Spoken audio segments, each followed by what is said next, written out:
Bismillahirrahmanirrahim. Assalamualaikum warahmatullahi wabarakatuh. Bismillah, alhamdulillah, amma ba'du. Rabbi syrah li sadri wa yassir li amri wahlul 'uqdatam min lisani yafqahu qawli. Selamat pagi teman-teman sekalian. Perkenalkan, nama saya Muslih SHIMH. Saya adalah dosen hukum pidana Islam di kampus Universitas Islam Bunga Bangsa Cirebon, yang pada kesempatan kali ini akan praktik menyampaikan materi pembelajaran tentang mata kuliah hukum pidana Islam. Teman-teman sekalian, yang akan saya sampaikan adalah seputar mata kuliah hukum pidana Islam. Sebagaimana kita ketahui, perbuatan pidana adalah perbuatan yang dilarang oleh negara kita maupun oleh ajaran agama kita, agama Islam.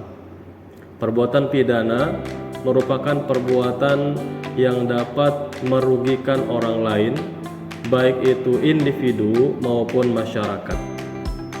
Dalam ajaran Islam, perbuatan pidana disebut dengan jarimah atau perbuatan yang melanggar ketentuan dalam Al-Quran ataupun melanggar ketentuan syara. Perbuatan pidana dalam hukum Islam adalah perbuatan yang dilarang oleh Allah Subhanahu wa Ta'ala dan oleh baginda Rasulullah SAW. Banyak para ahli hukum Islam mendefinisikan tentang apa itu pidana.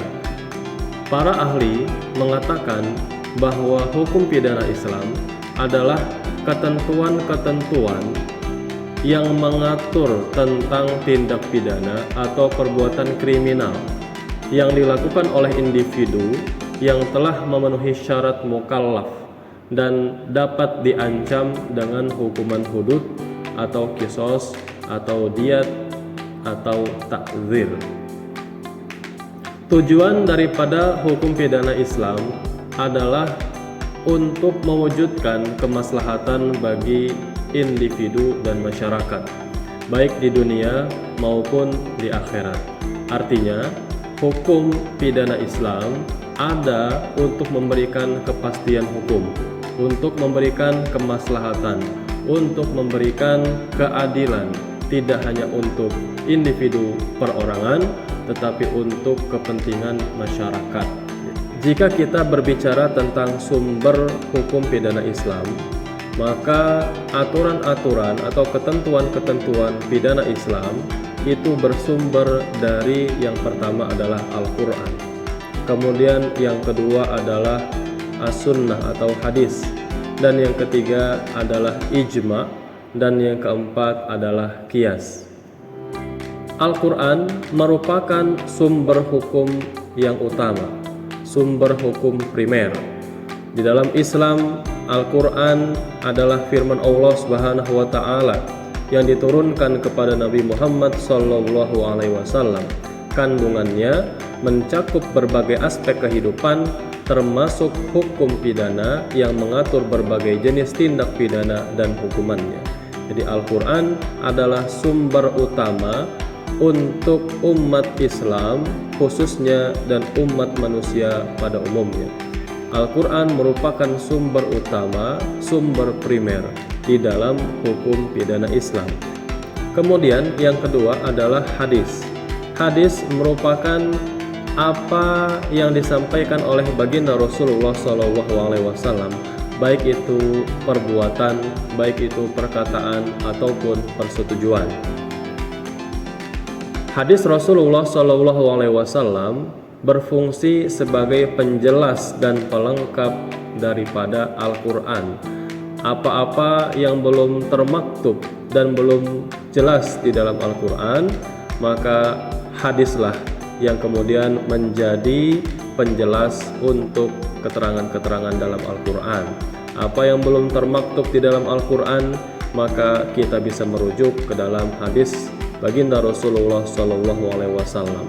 Dalam konteks hukum pidana, hadis-hadis Nabi memberikan detail tentang pelaksanaan hukum, jenis-jenis tindak pidana, dan sanksi-sanksinya. Kemudian sumber hukum yang ketiga adalah ijma. Ijma adalah konsensus ulama atau kesepakatan para ulama, para ahli hukum Islam. Ijma adalah kesepakatan seluruh ulama atau mayoritas ulama pada suatu masa tertentu mengenai suatu hukum. Ijma dapat dijadikan sumber hukum jika tidak ada dalil yang jelas di dalam Al-Quran ataupun dalam hadis, atau untuk memperkuat hukum yang sudah ada. Kemudian sumber yang keempat adalah qiyas. Qiyas merupakan analogi. Qiyas merupakan ijtihad yang dilakukan oleh para ahli hukum Islam.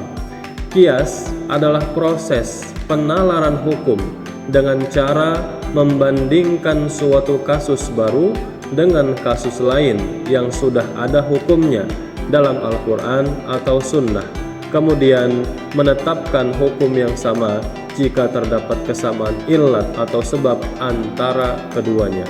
Maka qiyas bisa kita jadikan sebagai metode untuk menyimpulkan hukum di dalam ajaran Islam. Apa-apa yang belum termaktub di dalam Al-Quran, apa yang belum dijelaskan di dalam hadis, dan apa yang belum disepakati di dalam ijma kesepakatan ulama, maka kita bisa menggunakan qiyas sebagai metode untuk kita menyimpulkan suatu hukum atau untuk menetapkan suatu hukum. Maka dari 4 sumber tersebut, kita dapat menjadikan Al-Quran sebagai sumber utama. Kemudian hadis baginda Rasulullah SAW sebagai pelengkap sumber yang kedua, kemudian menjadikan ijma sebagai sumber yang ketiga, dan qiyas sebagai sumber yang keempat. Keempatnya adalah sama-sama penting, satu dan yang lain saling berkaitan. Maka kita harus tetap berupaya mencari dasar hukum. Permasalahan-permasalahan yang belum ada ketentuannya kita cari terlebih dahulu di dalam Al-Quran. Jika di dalam Al-Quran tidak ditemukan, maka kita bisa mencari di sumber yang kedua, yaitu di hadis-hadis Rasulullah SAW. Tetapi jika tidak juga kita temukan di dalam hadis baginda Rasulullah SAW, kita bisa melihat bagaimana kesepakatan para ulama, apa pendapat-pendapat para cendekiawan hukum Islam, bagaimana ide-ide atau konsep, opini yang ditawarkan oleh para ahli hukum Islam dari suatu permasalahan tertentu. Kemudian jika para ulama belum menyepakati, maka alternatif yang keempat adalah menggunakan metode qiyas atau analogi. Qiyas adalah menyandingkan satu permasalahan hukum yang belum termaktub di dalam Al-Quran atau hadis, kita sandingkan dengan suatu permasalahan hukum yang hukumannya sudah ditentukan, sudah ditetapkan oleh Allah Subhanahu wa Ta'ala di dalam Al-Quran. Maka qiyas yang paling penting di dalam qiyas adalah illat, mencari sebab. Apakah antara satu permasalahan dengan permasalahan yang disandarkan itu ada kesamaan illat. Kalau ternyata ada kesamaan illat, maka hukumnya bisa kita putuskan. Artinya permasalahan yang sedang kita cari hukumnya, kita samakan hukumnya dengan yang sudah ada di dalam Al-Quran. Ini adalah beberapa metode di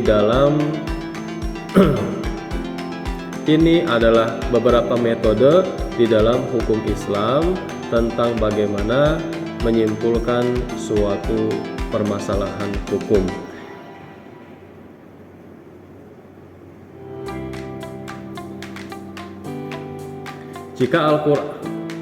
Jika di dalam pidana positif ada sumber utama yaitu Kitab Undang-Undang Hukum Pidana, dan peraturan perundang-undangan yang lainnya, maka di dalam pidana Islam sumber primer, sumber utama adalah Al-Quran, kemudian hadis, kemudian ijma, dan kemudian qiyas. Kita bisa mengkomparasikan pidana-pidana positif dengan pidana Islam, atau ketika kita menemukan satu kasus yang berkaitan dengan pidana positif, maka bisa kita gali bagaimana hukum Islam atau hukum pidana Islam mengomentari tentang pidana positif. Apakah ada kesamaan atau ada perbedaan? Tentu komparasi ini bukan untuk menjatuhkan salah satunya, tetapi untuk mencari jawaban atau kesimpulan yang komprehensif.